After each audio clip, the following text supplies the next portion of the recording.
selamat malam teman-teman semuanya. Ya, senang banget bisa bertemu kembali lagi dalam acara PA Online bareng seri Alkitab. Ya, hari ini kita akan melanjutkan seri 7 perkataan salib yang sudah kita bahas selama berapa? 4 kali ya? Iya, udah sebulan ini. Ya. Dan ini udah masuk April, berarti sebulan 1 minggu. Dan hari ini yang terakhir, walaupun ada 7 perkataan, tapi 3 perkataan yang terakhir kita akan propel semuanya jadi satu. Oke, nah harapannya nanti teman-teman bisa fokus ya, karena ini 3 perkataan. Nah, kiranya dari setiap perkataan-perkataan yang kita gali malam hari ini bisa memperlengkapi kan, karena minggu ini juga kemarin sudah Minggu Palma dan ini masuk dalam masa sebentar lagi kita akan masuk Paskah. Ya, betul. Jadi hari Jumat kita akan merayakan Jumat Agung, dan semoga apa yang akan kita bahas hari ini sungguh menjadi persiapan untuk kita menyambut perayaan Jumat Agung. Iya. By the way teman-teman, perkenalkan mungkin yang baru pertama kali join di acara Instagram live dari PA Online bareng, saya Roma, saya Yulia, dan kita yang akan jadi host dalam acara PA Online ini. Dan nanti kita nggak berdua saja, karena kita akan ditemenin oleh 2 tamu spesial kita malam hari ini. Ya, senang sekali karena tamu-tamu kita akan memberikan berkat bagi kita semuanya, sehingga apa yang kita gali bukan hanya dari saya atau Roma, tapi juga dari guest dan terutama dari teman-teman juga yang ada di rumah. Benar, jadi pastikan teman-teman mengikuti dari awal sampai selesai. Jangan berhenti di tengah atau mengikuti di awal saja. Pastikan ikut sampai selesai ya.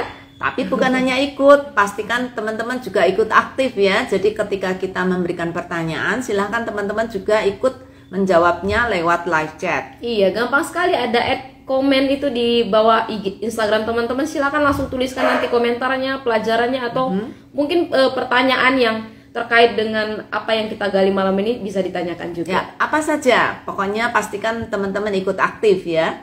Ya. Oke. Dan teman-teman yang ada di rumah, saya berharap teman-teman juga bisa men-sharekan link untuk Instagram ini ke teman-teman. Masih ada waktu ini sebelum kita mulai supaya teman-teman yang lain ikut join. Oke. Nah, sembari menunggu teman-teman yang lain, saya mau menyapa malam hari ini sudah ada teman-teman juga yang sudah bergabung. Selamat malam Kak Arya. Selamat malam. Halo. Kak Gerson yang akan jadi guest kita malam ini. Ya. Ada Vian, ini teman saya juga datang lagi nih. Ada Gevi, Kak Gevi juga yang akan jadi guest. Ada Kak Evangelita Pardede. Wah, ini nama baru nih. Selamat malam, selamat bergabung. Ya, selamat bergabung. Dan ada tamu rutin kita yang sudah biasa datang ini, Kak Vindi, ada Puspita, Kak Rena, ada Bulina, ada Kak Grace, ada Pak Wahyudi juga yang rutin datang. Iya, selamat malam Pak Wahyu. Dan ada Pak Agus Prayogi. Nah, Pak Agus nanti bisa Pak lain kali bisa jadi guest di acara kita ini. Iya, sangat welcome banget. Jadi kalau Pak Agus mau nanti kontak dengan admin akan segera memberikan nomornya di live chat atau di komentar. Nanti Bapak kontak kami ya. Silakan kami dengan senang hati menerima Bapak untuk menjadi guest tamu di acara Ayo PA. Oke, dan teman-teman yang lain yang akan menyusul. Sembari itu kita akan undang 2 guest kita malam hari ini, yaitu Kak Gerson dan juga Kak Gebi. Tapi ada satu respon nih dari Kak Arya. Shalom, iya. Shalom. Singana, iya. Selamat malam Bu Singana. Ada Ibu Marlina Nina. Weh, sudah pada menyusul nih semua teman-teman. Iya. Selamat bergabung, selamat menikmati perkesuan kita malam hari ini dengan 7 perkataan salib, dan ini adalah perkataan yang keempat, kelima, dan kelima, keenam, dan ketujuh. Ya. Halo, selamat malam Kak Gerson. Wow, Kak Agus memang akan jadi. Ya, ini admin sudah memberitahu saya. Oke. Ya. Halo Gerson. Halo, shalom Bu Yulia. Halo, shalom. Wah, seger sekali kamu malam ini. Wah, terima kasih. Puji Tuhan. Iya, ceria banget. Iya, sip. Oke, kita akan undang juga dari Gaby. Kak Gaby, apakah Kak Gaby sepertinya sudah first join-nya. Tinggal akan kita terima ya. Iya. Masih akan menyusul. Oke. Ya. Gerson di Surabaya hujan? Akhir-akhir ini ya sering hujan. Sudah mungkin 3-4 hari ini sering hujan. Oh, Halo, sama dong selalu. Halo Gaby, apa kabar? baik. Baik. Iya, Kak Roma. Kamu kita malam ini cerah sekali, ceria, dan dengan senyumnya. Iya. Iya, selamat malam ya teman-teman. Dan saya akan berikan kesempatan bagi Kak Gaby, Kak Gerson bisa memperkenalkan diri secara singkat kepada seluruh sahabat Sabda yang hadir malam hari ini. Iya. Bisa dimulai dari Kak Gaby dulu. Silakan. Halo, nama saya Gaby. Saya dari Batam. Saya seorang web developer. Saya umurnya 30. Sekarang aktif pelayanan di komunitas Komsel di Gereja Mawar Syarun Batam. Iya. Selamat bergabung dan semoga teman-temannya ikut bergabung juga ya. Iya, teman-teman dari Mawar Syarun Batam sudah diundang kan, Kak? Oke. Nah, kita mau dengar juga nih perkenalan diri dari Kak Gerson. Silakan, Kak. Oke, sebelum perkenalan saya menyambut dulu teman-teman yang sudah join ya.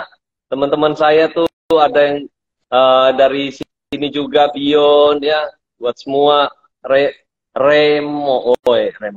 Oke, jadi saya Gerson dari Surabaya dan saya bergereja atau bertumbuh di Gereja Surabaya City Blessing. Ya, umur saya 36 tahun. Iya. Ya. Ada lagi yang mau diperkenalkan? Mungkin pelayanannya di gereja? Ya, kalau pelayanan saya ini pelayanan remaja dan juga multimedia kan, untuk sosial medianya. Ya.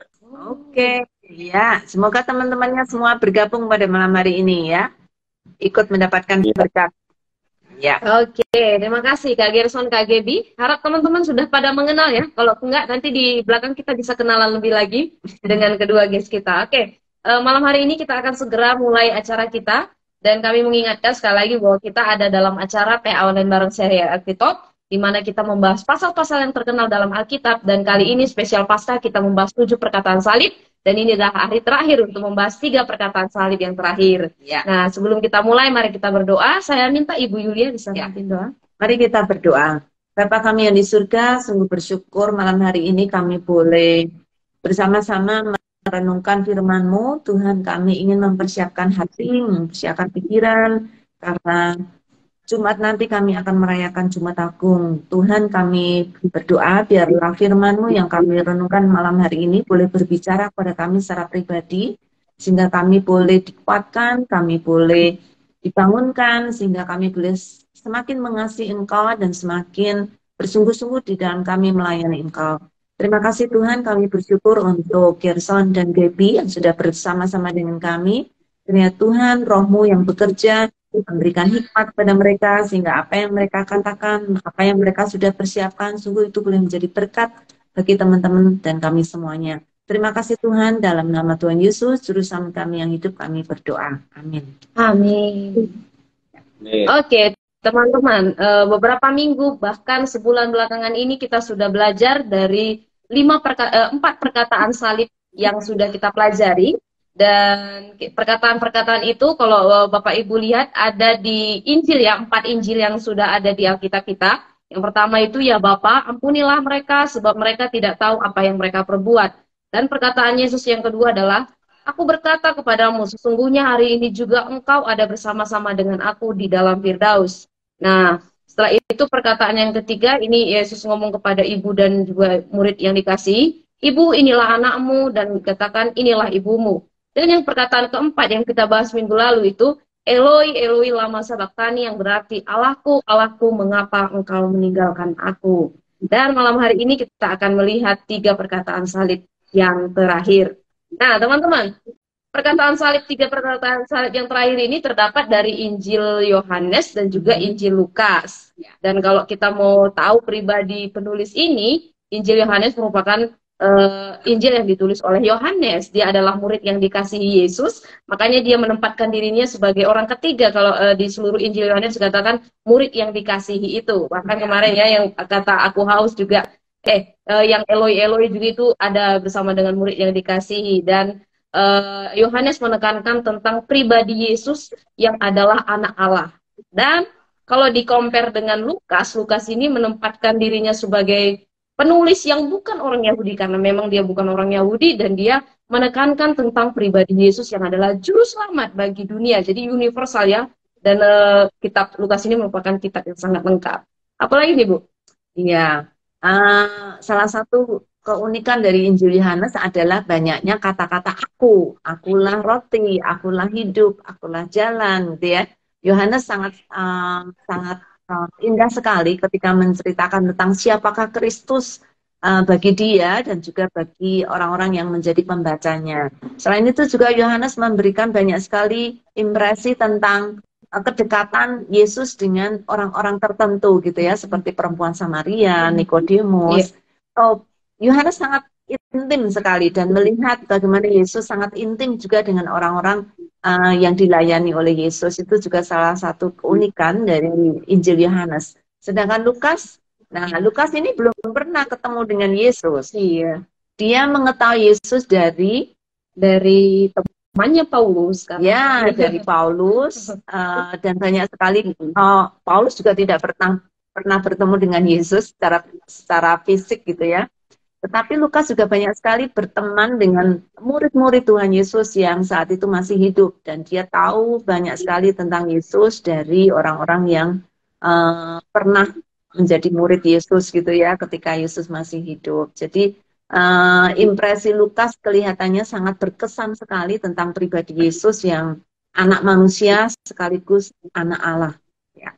Iya, jadi ini sudah melengkapi ya, karena menempatkan pribadi Yesus sebagai pribadi yang agung ya, baik dari Lukas menempatkan Yesus sebagai juru selamat, dan Yohanes menempatkan Yesus sebagai anak Allah. Jadi anak Allah yang menyelamatkan gitu ya, dari Lukas dan juga Yohanes. Nah, kalau kita akan lihat di dalam Yohanes pasal 19, teman-teman bisa buka Alkitab, dan juga di dalam Lukas pasal 23, buka perikop tentang kematian Yesus, maka kita akan menemukan beberapa perbedaan di sana. Bukan berarti ini artinya wah, berarti ini nggak benar karena ada perbedaan. Enggak, malah ini menyempurnakan dari semua, melengkapi dari setiap Injil tentang bagaimana proses atau yang dialami Yesus saat dia akan mati saat itu, yang ada di atas kayu salib.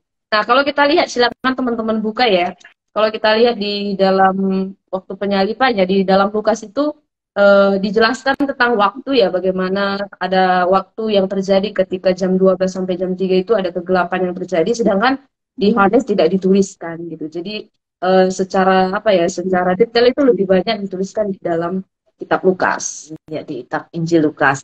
Nah, satu hal yang menarik mungkin itu tadi perbedaannya ya, persamaannya di setiap perikop yang diberikan judul itu bukan firman Tuhan ya, karena judul perikop itu bukan bagian dari firman Tuhan, tapi hampir semuanya dari Injil-Injil yang menceritakan tentang Yesus, judulnya selalu Yesus mati, Yesus di hadapan Pilatus, Yesus gitu ya, selalu Yesus yang menjadi tokoh yang menjadi sentra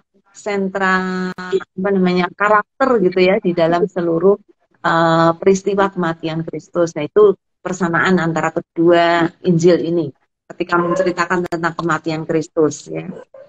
Ya. Dan Yohanes banyak sekali menceritakan tentang pengadilan Yesus ya, persiapan ketika Yesus akan disalibkan, sedangkan Lukas lebih banyak menceritakan tentang apa yang terjadi, peristiwa-peristiwa yang terjadi seputar salib. Itu Lukas juga banyak menceritakan tentang hal itu. Oke, ya. Jadi ada beberapa hal yang kita lihat ya, dari kalau kita lihat antara Yohanes dan juga Lukas. Dan perbedaan yang saya temukan ini, kalau di Lukas ada perkataan, nanti akan kita gali ya, tentang penyerahan nyawa Yesus kepada Bapa. Tapi kalau di Yohanes sendiri langsung ya, ini nggak diucapkan dalam perkataan, tapi langsung diserahkan ke dia, menyerahkan nyawanya gitu. Jadi ada perbedaan di bagian ucapan itu, tapi itu melengkapi semua dari Injil Yohanes maupun dari Injil Lukas. Kamu sendiri secara pribadi terkesan dengan Yohanes atau terkesan dengan Lukas atau dua-duanya? Nah, kalau disuruh milih susah, Bu. Saya pilih dua-duanya pastinya. Karena walaupun kalau kita lihat barusan ada beberapa perbedaan dari cara mereka menulis gitu, tapi ini menceritakan tentang satu peristiwa penyaliban Yesus, dan ini melengkapi sekali ya. selain ada perbedaan, ada kesamaan tadi yang juga sudah Ibu Yulia katakan. Dan fokusnya satu gitu, Yesus yang menderita, Yesus yang menebus dosa, Yesus yang mati, dan Yesus yang menyelamatkan gitu. Jadi baik dari Yohanes, dari Lukas, saya punya pengertian yang lebih lengkap, lebih utuh tentang siapa Yesus yang adalah anak Allah dan juga penyelamat dunia termasuk penyelamat kita semua. Ya, dari cara mereka menceritakan sangat unik karena Yohanes menuliskan Injilnya ketika dia sudah tua, mungkin sekitar umur hampir 90. Sedangkan Lukas ketika dia masih cukup muda. Ya, itu perbedaan pandangan dari orang yang muda yang melihat Yesus dengan orang yang tua yang melihat Yesus, dan juga perbedaan karena Yohanes sudah mengenal Yesus secara pribadi dan bertemu dengan Yesus secara fisik, sedangkan Lukas tidak. Sehingga Lukas banyak sekali meminjam ekspresi-ekspresi yang disebutkan oleh murid-muridnya. Ya, Lukas sendiri tidak pernah bertemu. Oke, apalagi yang teman-teman temukan dalam perbedaan ini ya antara Injil Lukas maupun Injil Yohanes? Silakan nanti gali sendiri teman-teman secara pribadi. Kita udah punya alat yang cukup mumpuni untuk kita bisa belajar Alkitab untuk studi. Nanti teman-teman kalau punya aplikasi Alkipedia yang diterbitkan oleh Yayasan Lembaga Sabda bisa membuka aplikasinya dan pelajari setiap pasal ataupun intronya tentang latar belakang ya mungkin nggak kelihatan ya, latar belakang dari setiap Injil yang ada. Tinggal scrolling langsung kita bisa menemukan bagaimana latar belakang maupun pengantar dari masing-masing Injil baik Lukas maupun Yohanes. Ya, semoga Kak Gerson dan Gaby sudah belajar banyak tentang tentang apa yang ditulis Yohanes dan juga apa yang ditulis oleh Lukas. Saya nggak tahu berapa kali kalian membaca ayat-ayat dari pasal 19 dan juga Lukas pasal 23. Saya sih berapa dari awal dikasih sudah penasaran sih. Wah, isinya pernah baca tapi kayak samar-samar kan, jadi baca lagi. Jadi mungkin mungkin 3-4 kali baca ulang. Iya. Kalau ya, saya sempat baca referensi juga. Ya, referensinya enaknya kalau di Sabda sudah ada kamus sama tafsirannya sih. Iya. Lebih lengkap. Iya. Ya, kalau Gaby pakai referensi apa Gaby? Dari Sabda juga sih, Bu. Iya. Sama ada juga buku tambahan sih. Ada Bible Charts. Itu aja. Iya.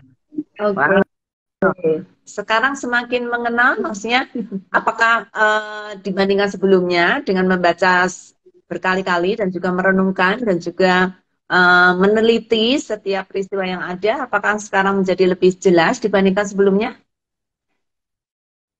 Kalau saya sih pasti lebih jelas ya, karena dalam tafsiran terutama, karena bahaya banget kalau kita itu menafsir pakai logika kita sendiri. Jadi dengan adanya tafsiran yang sudah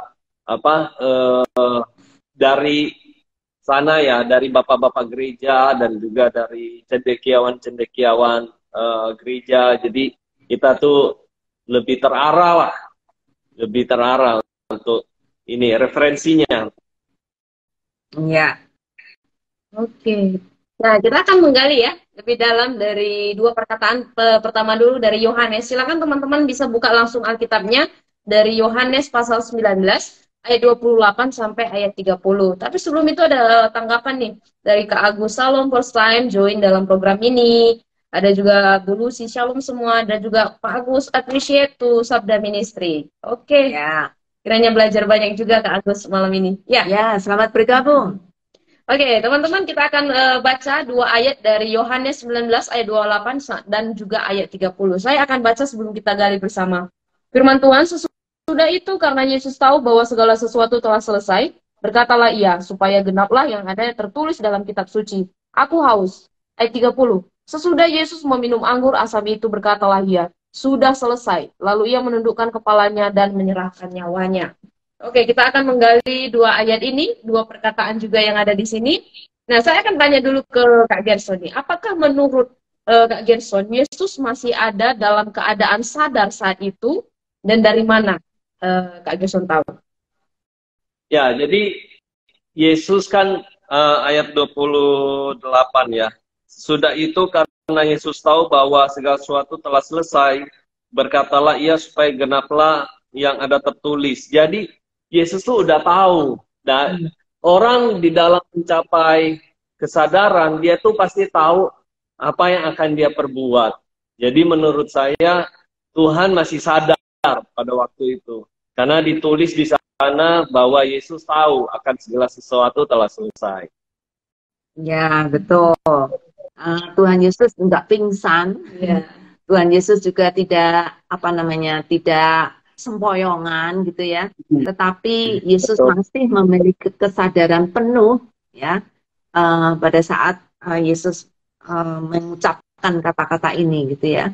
Iya, jadi walaupun mungkin ada beberapa perdebatan ya terkait apakah Yesus sadar, apakah Yesus pingsan, tapi dari sini kita lihat karena Yesus sendiri yang ngomong dan ini adalah penggenapan, nanti kita akan lihat juga bahwa Yesus ngomong memang dalam kondisi yang masih sadar saat itu, walaupun mungkin terengah-engah ya karena sudah puncaknya menuju sedikit lagi dengan kematiannya, tetapi dia masih mengetahui kondisinya dan ya dia memang akan mengucapkan kata-kata yang akan diucapkan setelah ini, akan kita gali. Oke, nah kita akan renungkan nih kata aku haus. Karena ini perkataan yang kelima, Yesus di kayu salib. Ayat 28. Nah, saya mau bertanya dulu nih ke Kak Gebi, apakah haus di sini merujuk ke arti literal atau simbolis? Kalau menurut saya sih dua-duanya, Kak Roma.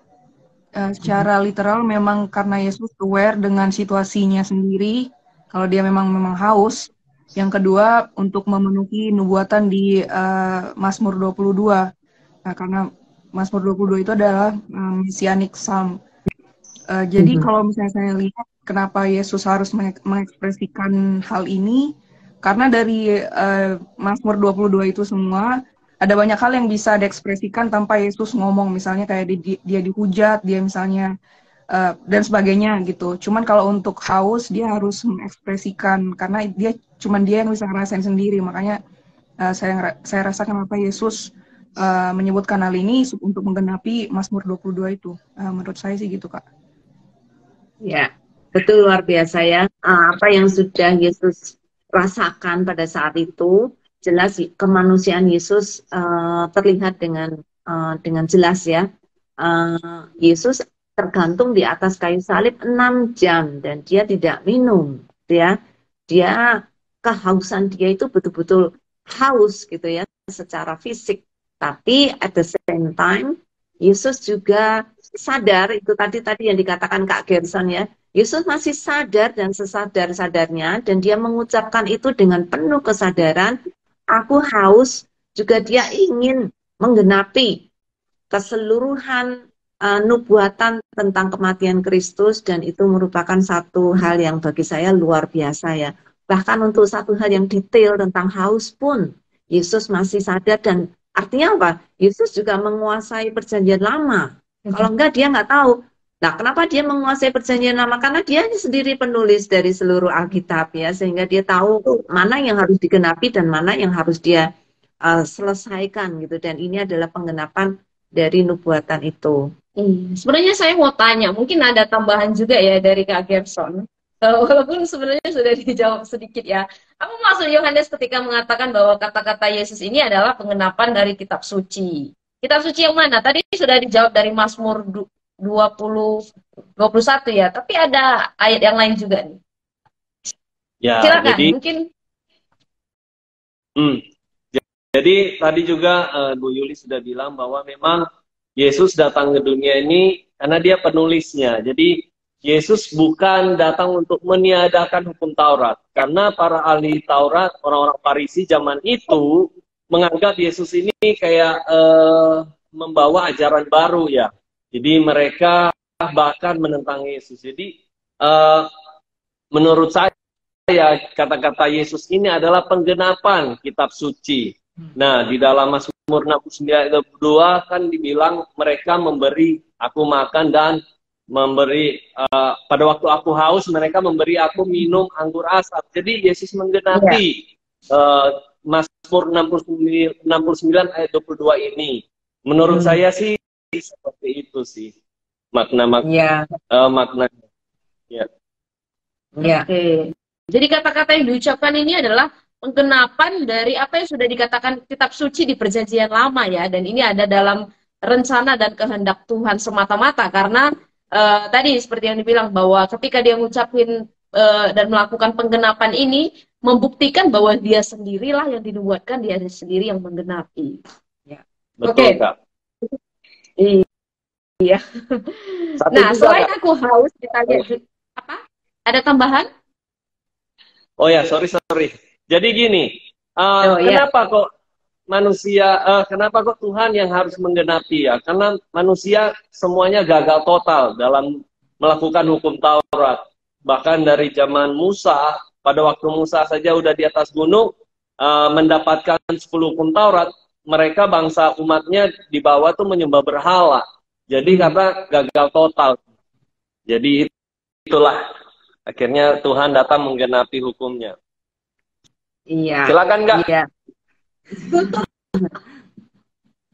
Iya, jadi benar-benar nggak ada yang kebetulan ya di sini ya, karena semua udah ada dalam kehendak dan ketetapan Allah semata-mata gitu ya. Ya, itu sangat menunjukkan bahwa Yesus ada di atas seluruh hukum Taurat, dan dia bukan hanya menggenapi, tapi dia juga yang menuliskan hukum Taurat ya. Oke, nah itu kata pertama ya, perkataan yang kelima, aku haus. Nah, kita akan merenungkan dari kata-kata Yesus yang keenam, kata sudah selesai, ayat 30 ya, dalam bahasa Yunani, sudah selesai ini adalah tetelestai. Nah, mungkin Kak Gaby bisa sharing, untuk apa kata ini biasanya dipakai? Dari hasil study aja sih, googling aja Kak. Biasanya yang saya tahu, kata tetelestai ini dipakai untuk ketika ada bangsa Roma, mereka mau melunasi tax receipt, pajak, dia akan pakai cap tetelestai gitu. Dia pakai singkatan tetel. Ada juga yang bilang tetelanotai, tapi ada juga yang yang seperti Yesus bilang ini tetelestai. Jadi bagi saya menangkapnya itu maksudnya itu lunas, paid in full, religious duty, keagamaan yang harusnya kita lakukan itu sudah Yesus lunasi. Menurut saya kayak gitu, Kak. Iya. Wow. Gaby sudah mengerjakan PR-nya ya. Iya, jadi Mungkin ada tambahan dari Kak Gerson. mungkin melengkapi nih kata tetelestai ini. Ya, kata tetelestai ini benar-benar apa ya, sangat luar biasa sih bagi saya ya, karena ada 3 tadi sangat luar biasa, di mana Kak Gaby bilang itu sebagai cap ya, tanda dari orang Roma kalau sesuatu itu sudah lunas atau selesai. Tetapi di sisi lain yang saya dapati ada 3 hal, di mana yang pertama itu artinya sudah digenapi, yang kedua sudah dilaksanakan, dan yang ketiga diselesaikan. Nah, apa yang sudah digenapi? Ya, itu mungkin pertanyaan berikutnya ya, yang sudah Yesus kerjakan. Pertanyaan berikutnya, Kak. Ya, kenapa, Kak? Pertanyaan berikutnya itu. Oh ya. Jadi 3 poin ini sih yang saya dapat sih. Artinya adalah sudah digenapi, dilaksanakan, dan diselesaikan. Untuk pertanyaan ini. Satu lagi Kak Gerson. Ada satu lagi, yaitu sudah dibayar lunas. Ya, benar. Kata selesai juga kadang-kadang dipakai untuk satu rejoice gitu, satu kata-kata celebration ketika dia berhutang kepada seseorang dan dia hari itu melunasi seluruh hutang, maka dia akan berkata tetelestai, artinya hutangku sudah lunas dibayar gitu ya.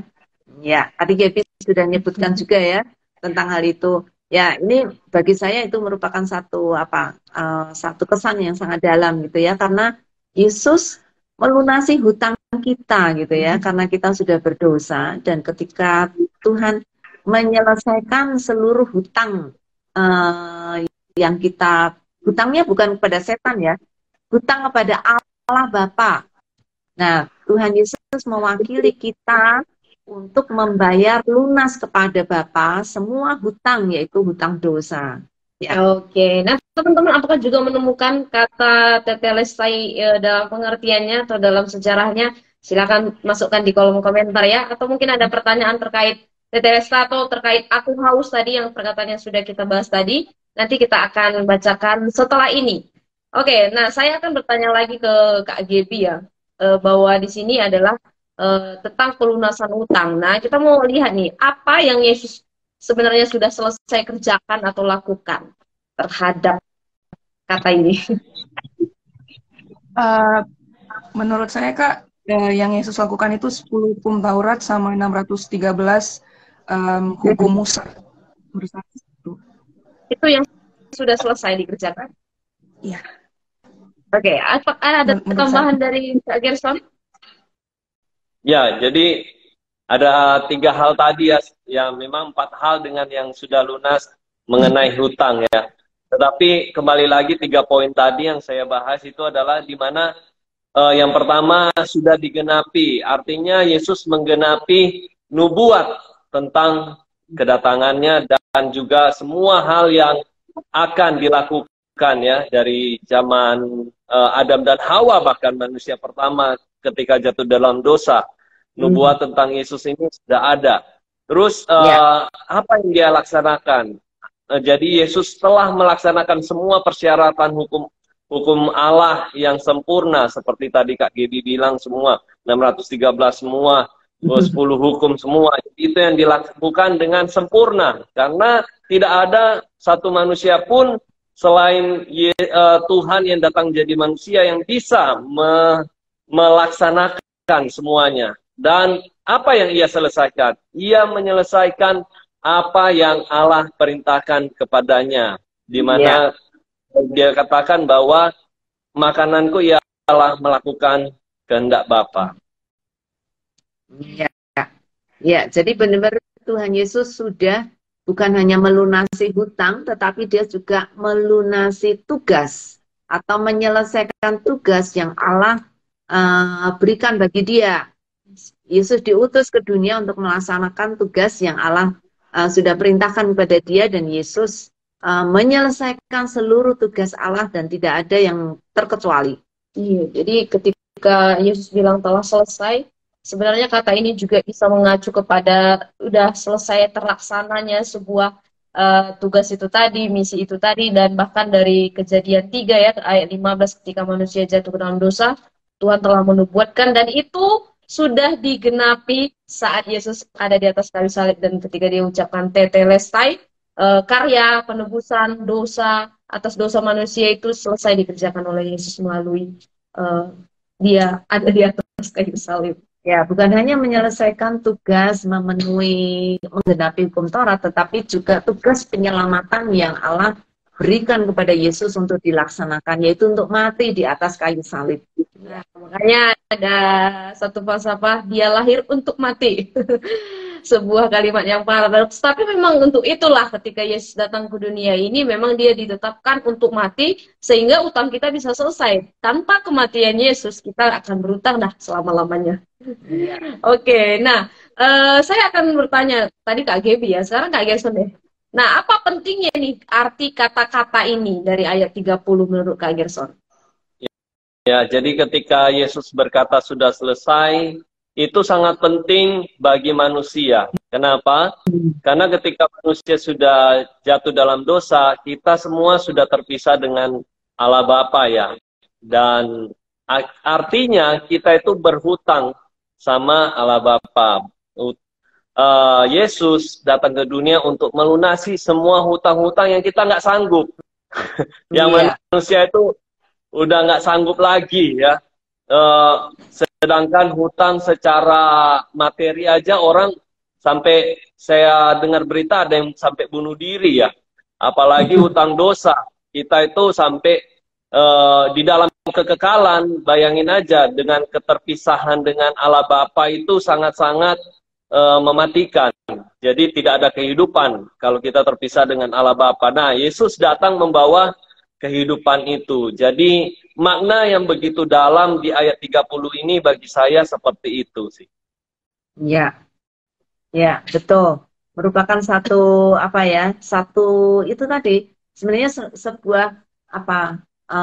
Karena dia mengatakan tetelestai itu pasti dengan satu apa ya, dengan satu sukacita gitu, karena selesailah tugas yang sudah Tuhan berikan kepada dia gitu ya, yaitu untuk hidup memberitakan berita keselamatan dan mati untuk memenuhi keselamatan yang sudah dijanjikan Allah kepada manusia. Ya, Jadi ini sebenarnya ucapan kemerdekaan juga bagi kita sebagai manusia karena kita akan kembali bisa bersama Bapa, tapi juga sekaligus kemerdekaan kepada seluruh dunia termasuk kepada setan yang tadinya kayak setan, oh Yesus akan mati bla bla bla, tapi sekarang ketika Yesus bilang tetelestai, setan udah gemeteran tuh karena tugas yang dikerjakan oleh Yesus selesai gitu dan dia benar-benar sebagai tak sampai mati dan juga menggenapi sebagai domba sembelihan yang tadinya di perjanjian lama harus ada domba yang sempurna yang harus dipersembahkan orang-orang, sekarang dia sendiri sebagai korban sembelihan itu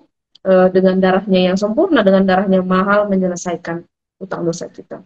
Oke, teman-teman, saya pastikan teman-teman bisa belajar banyak. Silakan tuliskan pelajarannya juga di kolom komentar yang teman-teman dapatkan. Dan saya mau tanya nih ke Kak Gaby, pelajaran apa yang Kak Gaby dapatkan dari penggalian dua ayat ini, dari dua perkataan ini? Yang saya dapatkan selalu sisi Yesus itu memikirkan tubuh Kristus, maksudnya selalu dia memberikan dirinya untuk orang lain, dia nggak terpaku pada dirinya sendiri. Itu sih yang selalu ditunjukkan dari terutama dari 7 kalimat Yesus di atas kayu salib ini semuanya, Kak. Saya rasa itu kepedulian Yesus itu untuk orang lain, bukan untuk dirinya sendiri. Itu yang saya dapatkan dari kalimat-kalimat ini. iya, iya. Oke, selain Kak Gaby, Kak Geston dapat pelajaran baru hari ini? Ya, sebenarnya pelajarannya itu justru saya dapat dari yang minggu lalu ya, di mana Yesus mengatakan kepada murid-muridnya dan juga Yohanes, inilah ibumu. Jadi seperti tadi Kak Gaby ngomong, bahkan di akhir hidupnya Yesus tuh masih mikirin mamanya gitu loh. Jadi aduh, begitu orang tua itu begitu penting. Ini menggenapi hukum yang kelima ya, di mana hormatilah orang tuamu. Yesus menunjukkan kepada anak-anak, kepada murid-muridnya, kepada semua orang yang ada di situ termasuk orang Romawi, prajurit Romawi, bahwa orang tua itu harus dihormati. Jadi wow, begitu powerful sih menurut saya sih hal itu ya. Iya. Nah, kalau dari dua perkataan ini sendiri, Kak, ada kesan pribadi?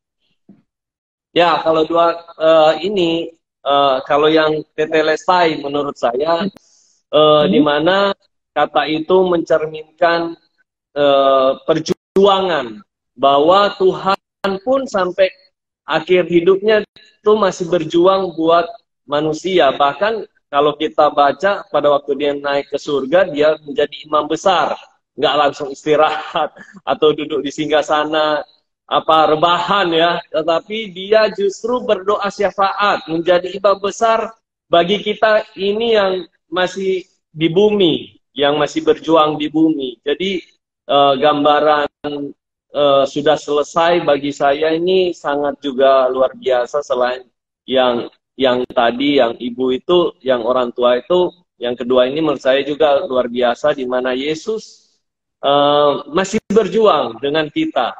Mungkin kita di sini ada yang merasa aduh capek, rasanya lelah, rasanya sumpek, tetapi pada waktu kita lihat perjuangan Yesus, bahkan Yesus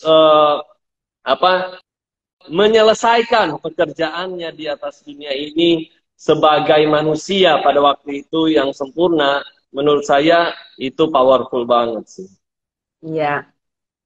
Ini sangat memberi dorongan ya Kak Gerson, bahwa kita semua yang masih berjuang di dunia ini, ingatlah akan teladan Kristus ya, bahwa dia sudah berjuang dan kita pun layak untuk berjuang gitu ya, untuk membuktikan bahwa keselamatan yang Tuhan berikan itu worth it, dan kita harus hidup sesuai dengan keselamatan yang Tuhan sudah berikan.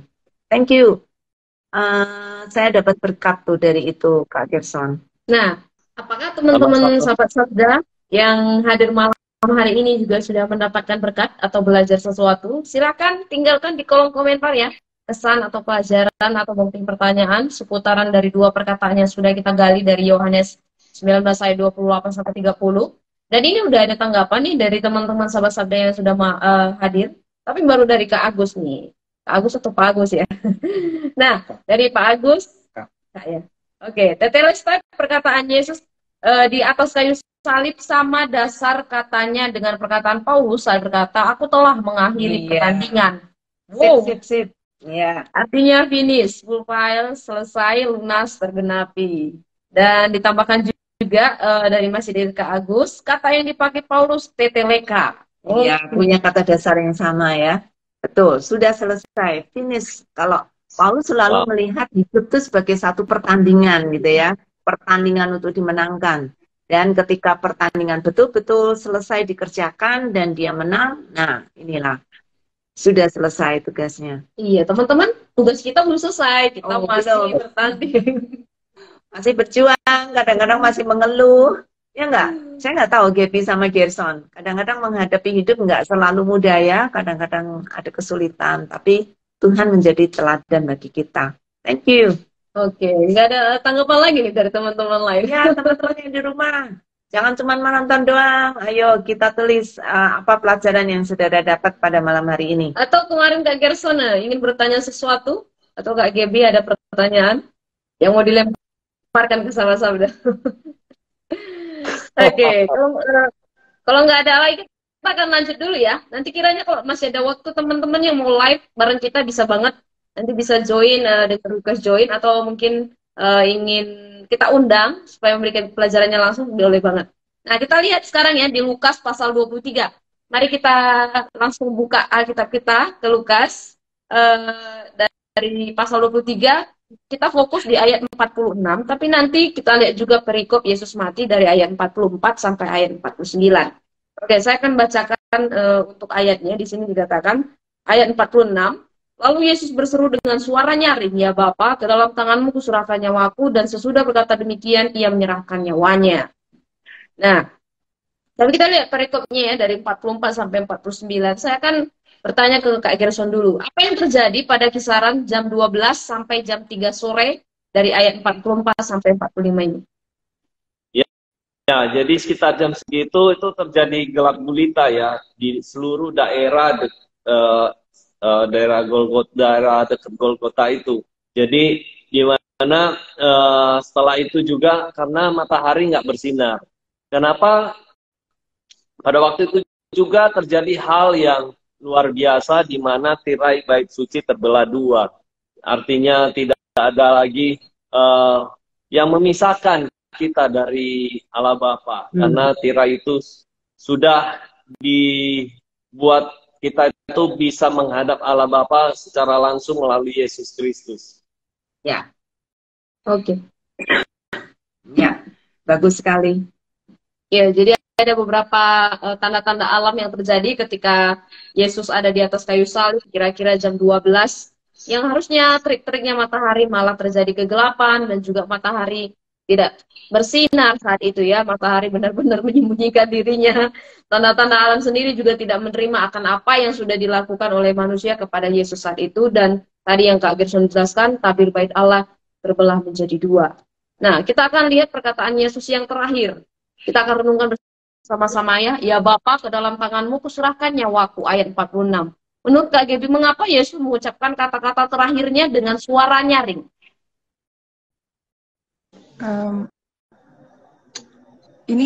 Ini boleh nggak ya interpretasi? Menurut saya kenapa dengan suara nyaring? Karena dia harus menyerahkan nyawanya itu pada saat dia, karena menurut saya dia orang benar nggak bisa mati.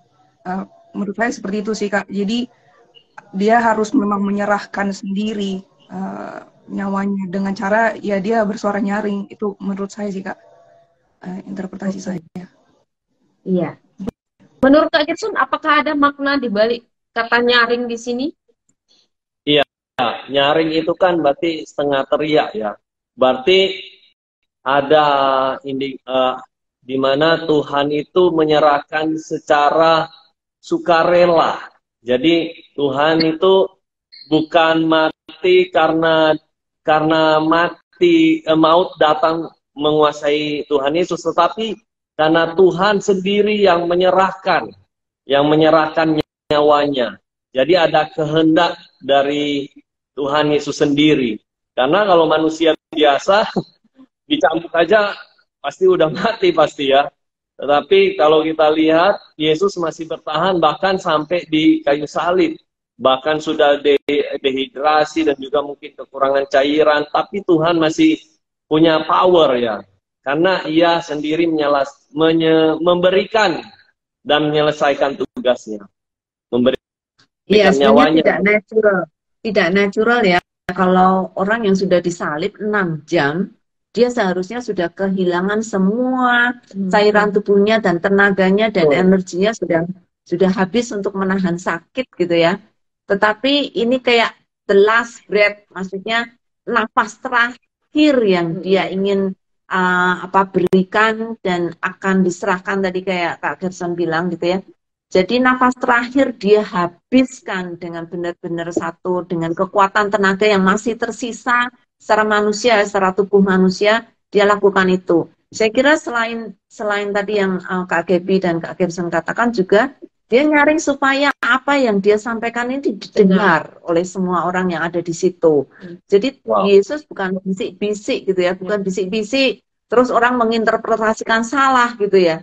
Yesus mengatakan dengan nyaring supaya orang tahu betul-betul dia mengatakan apa yang dia katakan itu bukan sesuatu yang sesuatu yang tidak jelas atau sesuatu yang bisa disalah mengerti, tetapi dia mengucapkan penuh tenaga yang seluruh sisa tenaga yang ada dia keluarkan untuk kata-kata itu bisa jelas didengar dan tidak disalah interpretasikan ya. Jadi orang-orang yang dibawa saat itu kan ada beragam jenis, ada para pengikutnya, Yohanes dan ibunya, dan teman-teman ibunya, ada juga musuhnya, nggak musuhnya sih, cuma orang yang menyalibkan dan lain sebagainya gitu. Jadi Yesus mau semua orang yang ada saat itu bisa mendengar sebelum dia meninggal, sebelum dia mati, karena itu pesan terakhirnya ya, dia sedang menyampaikan, nanti kita gali juga kata ya Bapa. Selain itu juga ingin menunjukkan betapa dengan keberanian, dengan kekuatan yang sisa sebelum kematian ya, setelah itu dia mati. Kita lihat bahwa memang dia mengucapkannya dengan tidak takut dan keberanian, bahwa yang kata-kata terakhirnya itu memang punya keyakinan yang besar dari diri Yesus sendiri tentang pesan yang ingin disampaikan ya, melalui tindakannya juga kematiannya di atas kayu salib, bahwa pesannya itu penting didengar semua orang. Oke. Nah saya mau bertanya ke Kak Gerson nih, Yesus menyerahkan nyawanya, apakah sama artinya dengan Yesus mati? Kalau dari ayat ini, silakan. Iya, artinya Yesus terpisah ya, karena jiwanya akan meninggalkan tubuhnya. Jadi pada waktu Yesus secara kehendaknya memilih untuk menebus dosa manusia, maka dia harus pergi ke alam maut. Nah, untuk menuju alam maut, nah itu harus terpisah jiwa dan tubuhnya. Jadi Yesus mengalami kematian. Ya, jadi sama enggak? Kalau manusia biasa kan dikatakan kita mati gitu ya. Kenapa Yesus tidak dikatakan dia mati, tetapi dia menyerahkan nyawanya? Apa bedanya? Ya, mati. Ya, menyerahkan nyawanya artinya dengan kehendak bebasnya Tuhan sendiri, dia memberikan nyawanya. Tetapi kalau mati, kita kan nggak tahu kapan kita mati ya. Tiba-tiba secara mendadak meninggal gitu. Jadi menurut saya seperti itu sih. Ya, kalau kita manusia mati karena nyawa kita diambil. Ya, betul. Ya. Seringkali bahkan kita sendiri nggak mau kalau mati kan, kita berjuang gimana tetap bisa hidup gitu ya. Kalau perlu pakai mesin, kalau perlu pakai apapun gitu ya. Kita berjuang untuk mempertahankan nyawa. Tetapi kalau Yesus tidak, Yesus menyerahkan. Kenapa tuh Gerson? Ya, karena Yesus adalah Tuhan. Jadi bedanya. Ya, kenapa Bu? Bisa lebih jelas lagi selain dia Tuhan. Ya, dia selain dia Tuhan, dia itu apa ya, datang ke dunia menjadi manusia. Jadi pada waktu dia menjadi manusia, dia itu menanggalkan keilahiannya. Jadi dia tuh menyerahkan nyawanya. Gitu. Saya pengen dengar pendapat dari Gaby. Menurut Gaby gimana? Sama nggak kita mati dan Yesus menyerahkan nyawanya? Apa bedanya? Kalau dari kata-katanya sih harusnya beda sih, Bu. Karena kalau mati itu artinya kita nggak ada opini di dalamnya gitu. Maksudnya ya sudah gitu, kita terima aja nasib udah mati gitu. Cuman kalau menyerahkan berarti ada opini dari kita untuk secara sukarela memberikan apa yang seperti kata Yesus juga kan, nggak ada yang mengambil nya dari aku tapi aku yang memberikannya, katanya ke Iya. siapa, saya lupa juga siapa. Cuman ada Yesus ngomong gitu, seingat saya. Wow, betul sekali. Itu kata-kata Yesus yang pernah dia ucapkan ketika dia masih melayani ya. Bahwa yang sanggup mengambil nyawa adalah Allah. Kita hanya terima nasib, tadi kata Gaby ya. Kita terima nasib, nyawa kita sudah Yesus atau Allah katakan sudah selesai, artinya you dipanggil Tuhan pulang gitu ya. Tetapi kalau Yesus memang dia mau pulang gitu, dia menyerahkan nyawanya karena dia yang memiliki hidup. Kalau kita nggak punya milik, kita tidak punya kuasa untuk mempertahankan hidup. Tapi Yesus punya kuasa untuk mempertahankan hidup. Tapi kayak Gerson bilang, dengan kerelaan, Gaby tadi juga bilang dengan kemauan dia sendiri, dia menyerahkan nyawanya. Tidak seperti kita, kalau kita ya kita nggak punya hak gitu ya. Tetapi Allah punya hak untuk mempertahankan, tapi dia tidak mempertahankannya. Dia menyerahkannya demi kita. Ya. Amin. Iya, demi kita dan demi menebus dosa-dosa kita. Kita yang harusnya ngalamin mati secara fisik itu akhirnya digantikan oleh Yesus supaya utang tadi bisa lunas. Nah, saya mau bertanya ke Kak Gerson, mengapa Yesus menyerahkan nyawanya kepada Bapa? Disebut di sini ya Bapa gitu. Mengapa? Apa artinya nih? Ya, karena mission complete ya, misi penyelamatannya sudah selesai. Ya. Iya, bukan mission impossible ya, tapi mission complete. Artinya semuanya yang rencana sudah selesai pada waktu Yesus mengatakan sudah selesai. Jadi dia menyerahkan nyawanya kepada Bapa. Misinya sudah selesai, misi keselamatan. Ya, ya. Oke. Ini menarik ya, karena di semua 7 perkataan salib, Yesus selalu menyebut Bapa, gitu ya, karena dia yang memberikan tugas. Hanya 1 kali Yesus tidak memakai kata Bapa, itu minggu lalu, cuman kita agak miss gitu menyebutkan itu ya. Ketika Eloi lama sabachthani, dia berkata Allahku, bukan Bapakku, tapi Allahku. Ya, ada bedanya ya. Ada bedanya. Iya.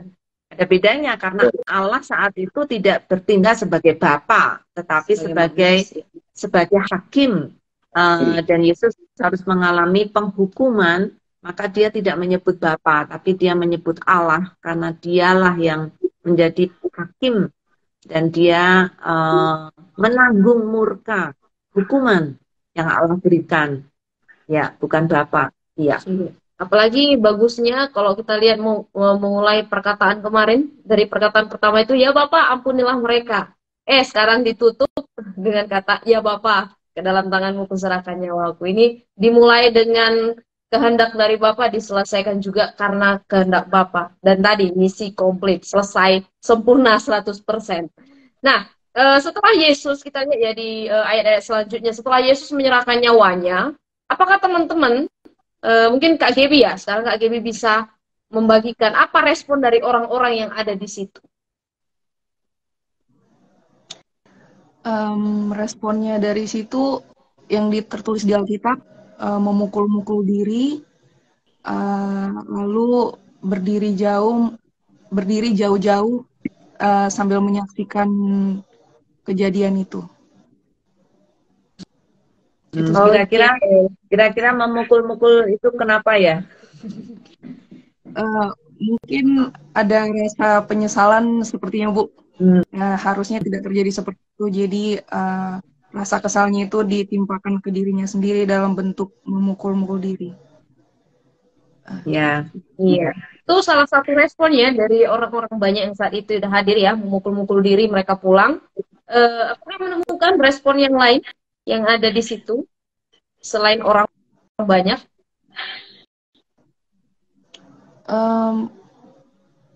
Mereka mengikuti, berdiri Ayat jauh-jauh. ayat 47.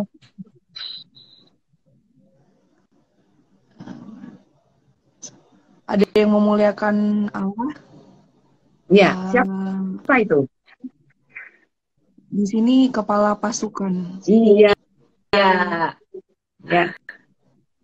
Ya, selain orang banyak ada kepala pasukan ya, yang secara khusus dituliskan oleh Lukas karena ini sangat berkesan.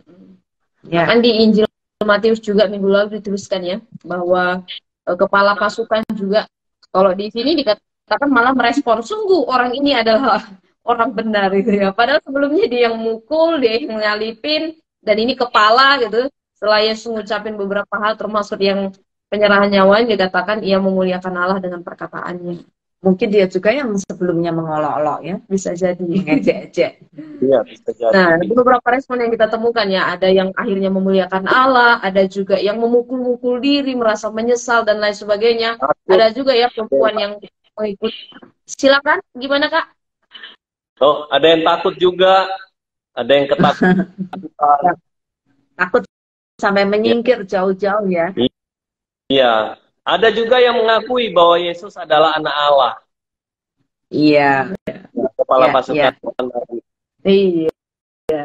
Oke, nah jadi ada beberapa respon tipikal respon yang kita lihat ya setelah Yesus menyerahkan nyawanya dari beberapa orang yang ada di kejadian penyalipan saat itu. Nah, pelajaran apa yang teman-teman dapatkan dari ayat-ayat yang kita gali, khususnya dari perkataan yang ke-7, yang perkataan terakhir hari ini? Ya, silakan Kak Gesot. Ya, kalau saya lihat sih, gimana Yesus menyerahkan nyawanya, itu tanda di mana kita juga perlu belajar untuk menyerahkan semua kehendak, apa ya, maksudnya rencana kita, apa semua, itu ke dalam rencana Tuhan. Jadi biarlah rencana Tuhan yang menyatu dengan rencana kita. Jangan kita yang kebalikannya malah yang mengatur Tuhan. Jadi di mana kita belajar Yesus datang sebagai anak manusia, dia taat, bahkan taat sampai mati di kayu salib.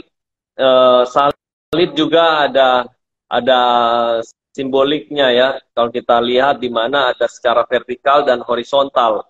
Jadi bagaimana hubungan kita ke Tuhan justru harus lebih taat, lebih panjang dari hubungan kita dengan manusia, di mana manusia kadang mengecewakan. Jadi Yesus menunjukkan ketaatan itu dengan menyerahkan nyawanya secara kesadarannya sendiri. Ya, ya. Bukan karena mabok, bukan karena sudah setengah pingsan gitu ya, tetapi Yesus dengan suara nyaring itu juga menunjukkan bahwa dia sadar dan dia masih punya tenaga, sehingga itu bukan karena terpaksa, tetapi dia memang menyiapkan nafas terakhirnya untuk mengatakan kata-kata yang sangat penting ini. Ya. Betul. Sekaligus nih, Kak Gerson, aplikasinya apa yang akan dilakukan dari penggalian malam ini? Aplikasi itu berarti tindakan praktisnya. Dilakukan ya, apa yang harus dilakukan. Jadi memang dalam kehidupan ini banyak rencana-rencana yang saya selalu buat, selalu to-do list juga. Tetapi memang pada waktu saya melakukan itu, saya perlu doa dulu dan saya perlu mencari tahu sih apa sih maunya Tuhan. Karena terkadang saya sendiri masih memakai rencana saya sendiri, pola pikir saya sendiri. Tetapi pada waktu saya kembali dalam Alkitab, back to Bible, kepada firman Tuhan, saya menyadari bahwa yang saya harus lakukan adalah tanya Tuhan dulu. Benar nggak sih ini? Tanya Bapak kita. Seperti itu sih. Karena kalau nggak nanya, kadang meleset. Dan hal yang dosa adalah hal yang tidak tepat sasaran. Nah, kadang itu yang membuat saya berpikir, oh ya benar. Karena gimana ya, kita nggak melakukan kita udah tahu bahwa ini salah, tapi kita masih melakukan. Nah, menurut saya itu tidak tepat. Tetapi pada waktu kita mendengarkan Roh Kudus, suara Tuhan, dan Tuhan arahin, saya rasa itu Tuhan membimbing saya sih. Jadi itu aplikasi yang saya. Ya, thank you. Bagaimana dengan Kak Gaby? Silakan pelajaran dan aplikasinya. Kalau yang ini kemarin saya mengkaitkannya ke perjanjian lama tentang gembala yang baik, Kak. Jadi yang saya lihat dari Yesus ini, gembala yang baik itu memberikan nyawanya bagi domba-dombanya. Jadi aplikasinya pada saat itu saya pilih adalah mendoakan gembala, karena gembala saya yang bertugas untuk mendoakan saya gitu. Jadi saya mendoakan dia juga gitu. Kemarin aplikasinya seperti itu. Kemarin aplikasinya berarti yang di bedah kitab nih, Kak? Iya. Kalau yang aplikasi hari ini gimana nih? Iya, mana tahu ada tambahan. Ya berarti mirip lah kayak Kak Gerson. Berarti tanya Tuhan dulu kalau ngapa-ngapain. Iya, betul. Karena dia sebagai gembala, dia pemelihara kita. Kita tidak perlu takut akan apa yang akan terjadi. Kita tidak perlu takut dengan hal yang masih future. Karena kita punya gembala ya. Tadi Gaby berkata. Dan di dalam rencana gembala itulah kita boleh melakukan apa yang Tuhan inginkan. Dan ya, bersyukur kita semua masih diberi kekuatan gitu ya. Untuk bertanya dan kesadaran penuh bahwa hidup ini bukan milik saya, tetapi milik Allah, sehingga Allah lah yang punya hak untuk menentukan apa yang akan terjadi dengan hidup saya, ya. Oke, thank you banyak untuk aplikasinya, saya sangat diberkati tadi dengan aplikasi-aplikasi mereka berdua. Kamu sendiri gimana? Iya, saya juga pasti diberkati banget Bu malam hari ini gitu. Selain udah minggu-minggu ini kita belajar banyak tentang perkataan Yesus di kayu salib gitu ya. Yang tadinya yang saya dapatkan yang tadinya salib itu adalah kehinaan gitu bagi orang yang terkutuk saja yang ada di atas kayu salib. Sekarang makna salib itu berbeda karena ada Yesus yang sudah menyelesaikan tugasnya dan akhirnya saya bisa diselamatkan hanya karena anugerahnya saja gitu. Jadi ya itu hanya bisa mengucap syukur untuk setiap penembusan yang Tuhan kasih dan juga menyerahkan diri untuk bisa dipakai juga untuk menjangkau orang bagi apa ya, percaya kepada Yesus yang mati di atas kayu salib dan Yesus yang bangkit. Ya, saya juga bersyukur Kristus mau mati bagi kita gitu ya. Dan sekarang kalau Kristus sudah menebus kita dan membayar kita dengan harga yang lunas, maka sekarang hidup kita bukan milik kita lagi, tetapi milik Allah. Dan dialah yang berhak melakukan apa yang Tuhan inginkan dengan hidup saya.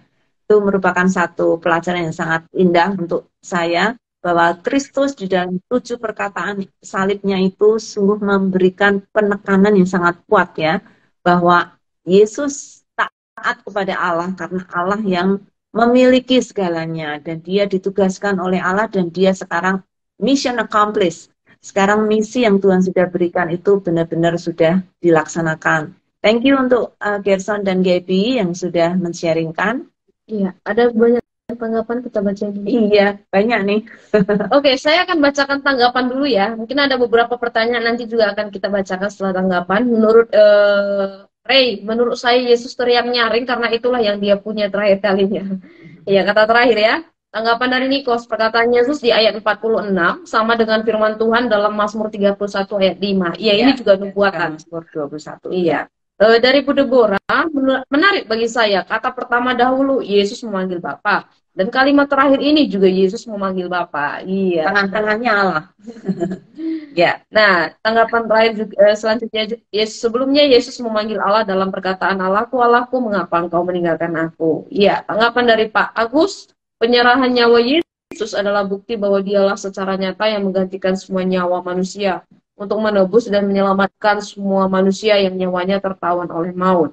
Sekaligus juga ada tanggapan dari Kak Puspita, ayat ini menurutku sebagai penutup dari seluruh misinya di dunia. Ia mempersembahkan hidupnya sebagai korban yang sempurna dan menempatkan dirinya ke dalam tangan Tuhan. Amin. Dan masih banyak lagi, Pak Agus, nyawa Yesus yang diserahkan more than enough untuk menggantikan dan menebus segala nyawa manusia yang tertawan oleh kuasa maut. Pertanyaan saya lewatin dulu ya. Pak Agus, untuk manusia menyelamatkan diri sendiri dari dosa adalah mission impossible. Tetapi bagi Yesus untuk menebus semua orang berdosa adalah mission komplit. Iya. Pak Agus, mantap Kak Gerson. Ini Pak Agus banyak banget nih.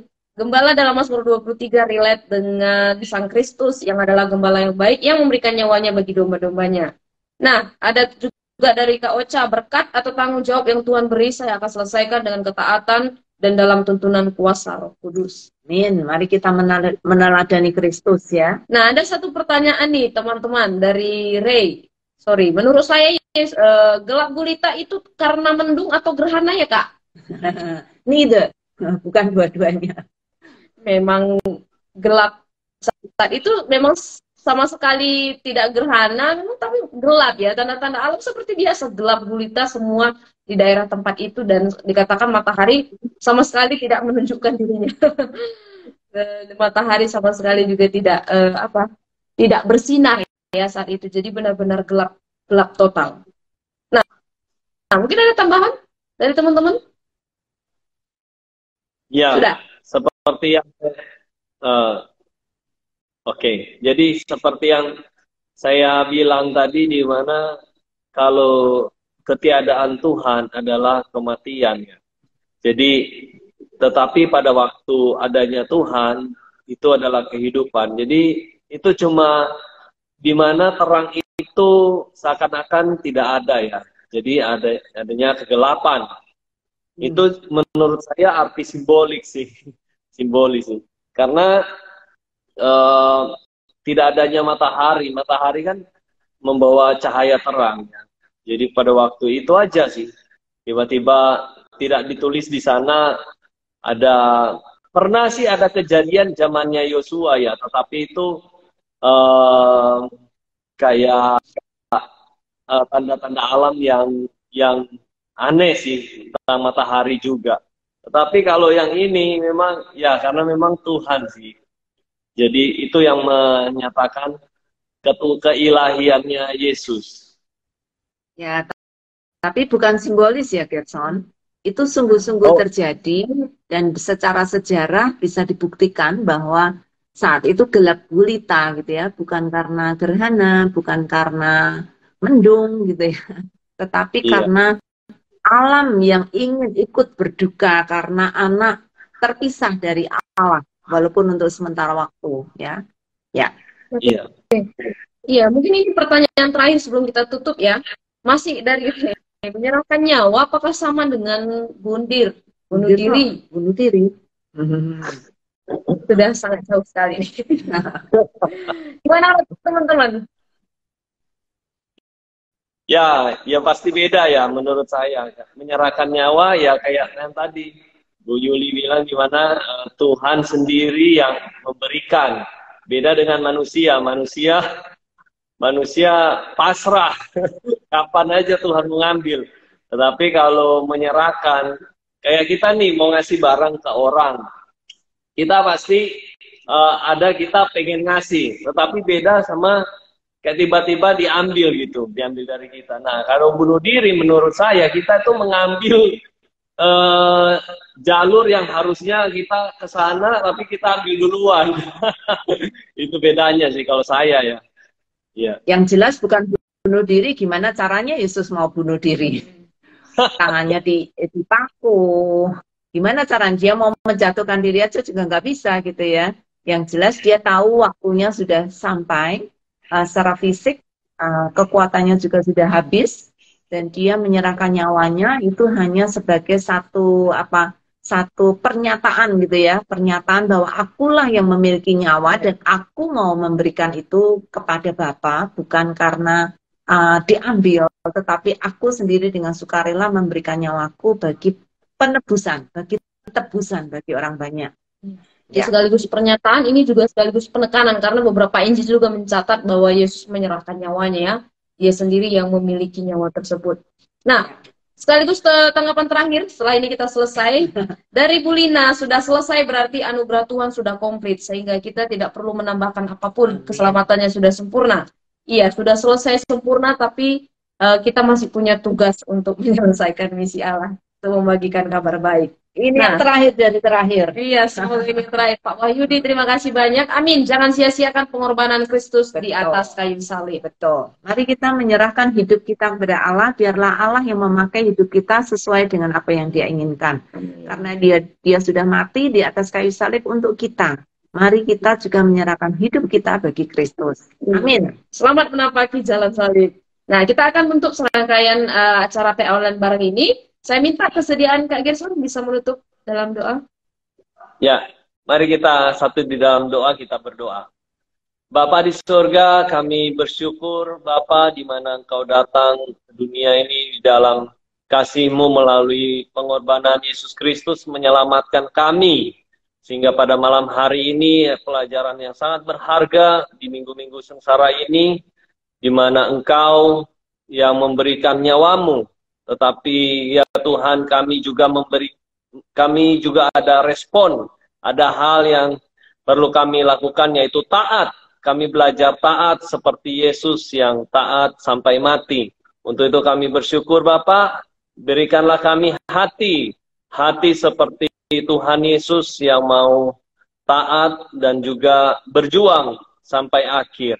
Untuk itu kami bersyukur Bapak, kami bawa setiap kami semua di tempat ini ya Tuhan, bahkan dimanapun kami berada, teman-teman di Sabda Alkitab juga Tuhan, Kau berkati kami semua, kaum keluarga kami, Tuhan Yesus, Engkau yang memberkati kami. Biarlah Roh Kudus-Mu yang selalu membawa kami ke arah yang Engkau tuntun ya Bapa. Untuk itu kami bersyukur di dalam nama Tuhan Yesus Kristus, kami sudah berdoa. Haleluya. Amin. Amin. Thank you banyak. Sorry waktunya lewat lebih dari biasa, tapi bersyukur karena kita hari ini bisa menutup ya 7 perkataan salib yang sudah kita lakukan selama 5 minggu berturut-turut. Selamat menggali lagi 7 perkataan ini dalam minggu ini, mungkin dalam secara pribadi teman-teman gali. Sampai bertemu minggu depan. Salam. Nah, minggu depan, karena Jumat ini kita Jumat Agung dan hari Minggu Paskah, maka minggu depan kita akan membahas dari Markus 16 berkaitan dengan topik kebangkitan Yesus. Yeay. Kita sudah belajar sampai kematian Yesus hari ini dan minggu depan kita akan bahas tentang kebangkitan Yesus.